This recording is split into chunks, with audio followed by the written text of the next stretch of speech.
In this tutorial, I'm going to give you some tag ideas in case you have no idea what type of tags you want to use in your trading. I recommend watching the how to create tags tutorial before this, and I also have a tag tutorial guide on my personal tags. These are some ideas that I don't necessarily use that you can potentially use yourself. I think a good group is ranges. We all know that you are dealing with ranges. Now, there's going to be ranges on higher time frames and smaller time frames. So I recommend having at least one group measuring a higher time frame and one measuring a lower. So we can put HTF range, create that, and then range fade. We'll color that green. Range middle, we'll color that red. Range breakout, and I'm actually going to make that orange, yellow, or whatever color. And then finally, I want to do range none. Why would I want to do range none? Because sometimes there is no range. And I want to keep track of when I'm trading when there is absolutely no range. So this is what it would look like for each one of these tags. Let's say we have a range. Range fade is obviously longing here or shorting up here. So it would be this green tag. Now, range breakout is obviously the opposite. It would be trying to go short here and long here, which would be this orange tag or yellow, whatever color. Range middle is going to be us trying to trade from the middle out. Now, I have a prop trader who statistically performs terrible with this tag, and that's a good statistic to know. So that way we don't do that. Finding edge is figuring out what also doesn't work, so we can stop doing that. That way we can be just that much better. And then obviously range none. So range none means, hey, there could be just like a trend on a higher time frame. Maybe you track it on a 1 minute chart. So let's say this is 1 minute, but that's, a lot of you guys may not be using that. So let's do smaller range. If you're tracking it on an hour time frame, you could put 1 hour here. And if you're tracking it on a 1 minute, you can name this 1 minute. But for the sake of keeping things general, we'll just do it like this. So I'm going to make this green, and then we're going to put range fade. If I try to do that, it's going to say a tag with this name already exists right here. I cannot rename it the same thing. So instead, let's put SM for small. Make it green. Close. There you go. Because if I had two range fade tags and they were named the exact same thing and we're statistically tracking that, we may get confused and go, hey, which one is this attached to? The higher time frame or the smaller? That's why you can't name stuff the same thing. So we'll do small range middle, small range breakout, and finally make that gray small range none. So there is no small range in existence. Now notice the color codes are a little different. So what I'll do is come in here and I'll just copy this color code, Control C, apply, and then come here and paste it here so I can get exactly the same gray. And now they're the same color. So now we can track these, and you want to make sure that the groupings are exclusive. So if we go up here when we're tagging our trades, press plus, dummy trade. You cannot possibly doing a range fade while doing a range breakout at the same time. If we come in here and this was not exclusive, well, then we could do a range fade tag with a range breakout at the same time. That doesn't make sense. So both of these are going to be exclusive tag groupings, and you're all dealing with ranges. And if you're not in a range, typically you're going to have these gray tags. That is a way to potentially be tracking trends. Another good group to have, and this was in the tutorial video on creating tags, is trade type. This will also be exclusive. So what I want to do is have scalp. Let's make that pink. And then I want to have hold. Let's make that like this yellowish color. Actually, I'm going to make it a little more orange. So am I scalping or am I holding? What I want to do is I want to know the intention behind the trade. So instead of saying trade type, I'm going to rename this to what's my intention. Sometimes phrasing these as questions is really helpful. So if we go up here and we're taking a trade, and let's say I just took my first trade in the session. My intention was to hold, but then it came back on top of me and I took a loss. Let's create trade 2. Let's say on this next trade, my intention going into this next trade, and I can do it before the trade or after, was to scalp. We'll click this scalp, and let's say we get into it, we cut it, but then it keeps running, okay? Well, my intention was to scalp it. So in hindsight, I would be like, oh, I should have left the trade on. I could have made more money. Well, the intention was to scalp it. So therefore, from a hindsight perspective, you couldn't say, oh, I should have left it on, because that was not the intention going into the trade. The intention was to scalp it. You scalped it. The trade kept running in your favor. Now, on the flip side, if your intention was a hold and you scalp it and the trade keeps running in your favor, well, that's different. That's telling me I'm panic cutting out. Knowing what your intention is right as soon as you put the trade on or before you put the trade on will be very helpful to figuring out where you perform better, whether that's a scalp or a hold, or whether or not you're panic cutting. Let's go back to the gear icon and create a new group. Entry, create that. You guys are all entering trades, right? So it makes sense to be rating your entries. Perfect entry, we'll color that green because green to me means good. Too early, I got in way too early. It's not good. Create that. Too late would be another good one, but we don't want to have both of these red. I explain in the tagging tutorial why that is, because when you come up to this dashboard and we want to look at specific tags, so we're going to do this and we're going to look at tag, add filter. We're going to look at perfect entry, which is green. Then we're going to look at add filter too early, which is red, and then the add filter too late is also red. We can see we have a bit of a problem because it defaults the color of the tag, and the too early down here is red and the too late is red. It's no big deal. You can color it different after the fact. However, I think it's best that you just have different colors. I mean, both of these are not ideal tags per se, but I can maybe make it a more orange, and we can see that that is orange. So that way when I'm creating a new widget, we'll start over here, expand it, tag add filter, perfect, tag add filter too early, which is the red one, and then tag add filter that orange yellow color. Now we can see that they're kind of coming in a different color. So it's okay to have repeating colors like reds across the board. However, typically you're going to want to be looking at the different groups. And when you're creating different groups, you want to measure at least two different things, like scalp versus hold. If I just scalp and that's all I ever do, then it makes no sense to just have a standalone scalp tag. Next, you probably guessed it, exit. Now it's going to be the same tags as over here, but as you know, we cannot name stuff twice, so we'll put exit perfect. So I'll put EX, color that green. And then if I wanted to later, I could put EN for entry over here. So entry perfect. They both start with E's, but this can help you differentiate the tags. So I know EN means entry, and it's best to just sort of know the difference. So we'll put EX too late here, and then we're going to need to color that orange. So I'm going to copy this specific code.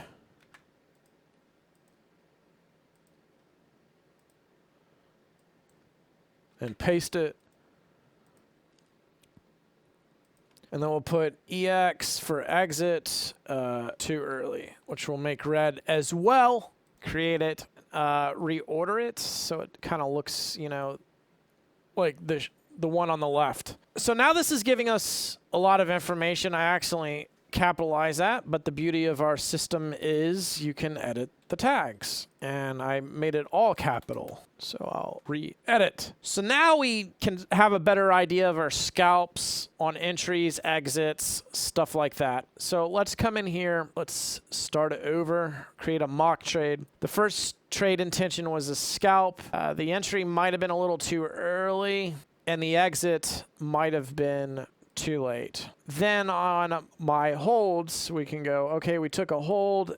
It was a slightly late. It was a little late, and I exited way too early. Let's say we made money on this. So now we know that over the course of a high enough sample rate, we can see if we're cutting too early on most of our trades, if we're not entering at the right spot on a lot of our trades. So now we have tags. These management tags are complementing the trade intention tag. So instead of just seeing if we're performing good on scalps versus holds, we could see how well we're executing them on entry versus exit. And this is universal. You're all entering trades and you're all exiting trades as well. So this is something you all can use. Let's go back here. I definitely recommend tracking emotions. So instead of calling it motions, I will write how am I feeling. Emotions. Create. I feel calm, which would be green.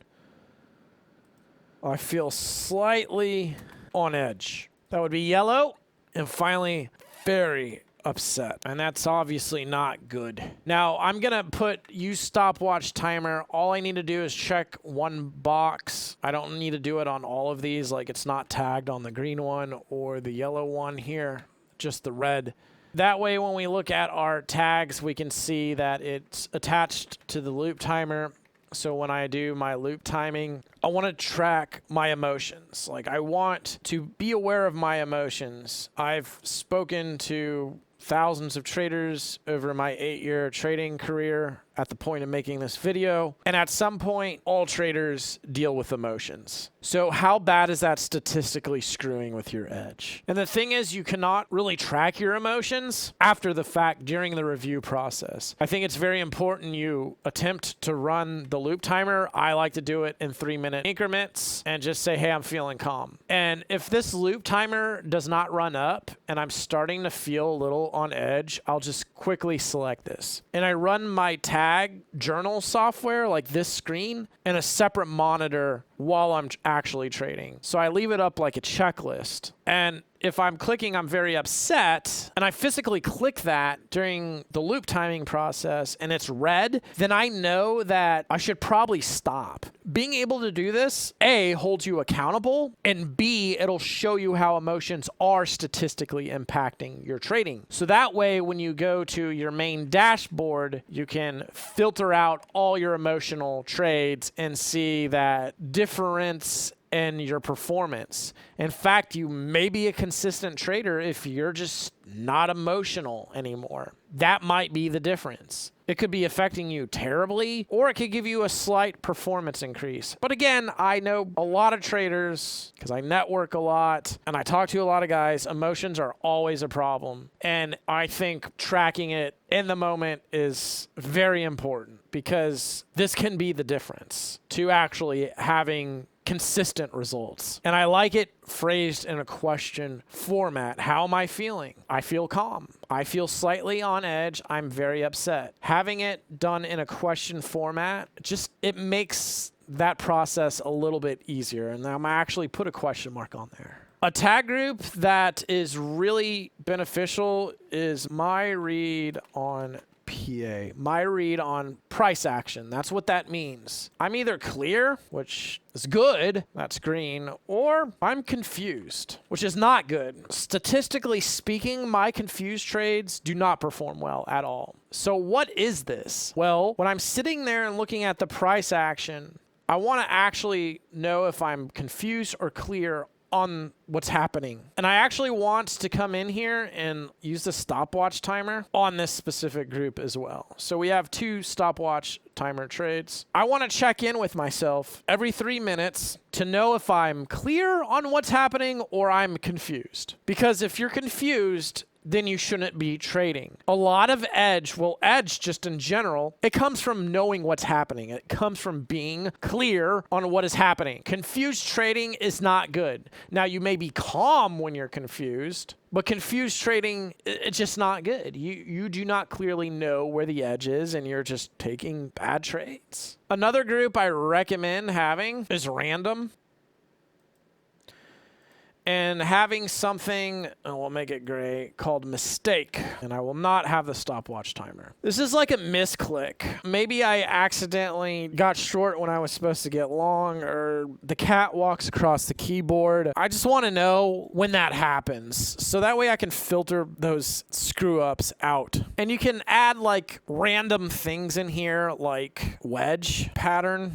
The market occasionally wedge patterns. We'll keep it blue. That doesn't happen all the time, and it's so unique that, you know, sometimes I want to check that. And then another tag group we can do is going to be called sleep quality. I think knowing what your sleep is very important. Great. I'm going to just make it all capital. That's green for me. Great sleep, right? And we're going to make it a day trade. Maybe I'll have both of them on. Reason being is if I take a nap, and I talked about this in the tagging tutorial. Mediocre, don't know how to spell that, so we'll just say medium. Poor, and then we'll have both. So this is important because, like, there is no outperforming fatigue. If you're tired, you're just not going to perform that well, no matter what it is you do in your life. So fixing your sleep can be excruciatingly important. Now, this tag obviously comes in the daily report card. Let's say I had like medium sleep, it wasn't that good, and we're taking our trades, and you can see the medium tag is automatically there. Because if we come in here again and actually click on it, it has the trade tag and the day tag. If we unselect that and come in, it would say tags inherited from the daily report card. So you wouldn't actually see it here. Now, if you're somebody who takes a lot of naps because you live on the other side of the world and you're trading US hours, it might be good to have both of those on. Occasionally I take a nap, so I think it's good to have. So again,